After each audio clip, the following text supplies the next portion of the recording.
குறிப்பாக அமெரிக்கா என்பதை விட டொனால்ட் ட்ரம்ப் என்ற ஒரு தனிமனிதனுடைய யுக்தி, அவருடைய சூட்சமம், முடக்கு நிலை சிந்தனைகள், துரு ஏறிய ரஸ்டிங், என்ன சொல்றது, ஒரு ஒரு பிரெயின், அந்த மாதிரி விஷயத்திற்கு மக்கள் ஒருபோதும் அடிபணிய போவதில்லை. இது உலகப் போராக மாறுவதற்கான வாய்ப்பில்லை. ஆனால் இது ரீஜனல் போராக மாறியிருக்கிறது.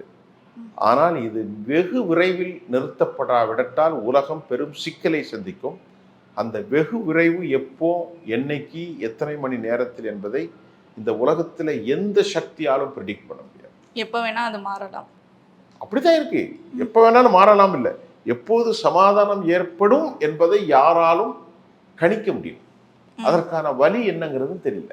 அவங்க வச்சிருக்கக்கூடிய கண்டிஷன்ஸ் ரொம்ப மோசமான கண்டிஷன். அமெரிக்கா இந்த பிராந்தியத்தை விட்டே வெளியேறணும். அமெரிக்கா எங்கள் மேலே தடை நீக்கணும். எங்களுடைய ப்ராப்பர்ட்டியை உடனே ரிலீஸ் பண்ணி விடணும்.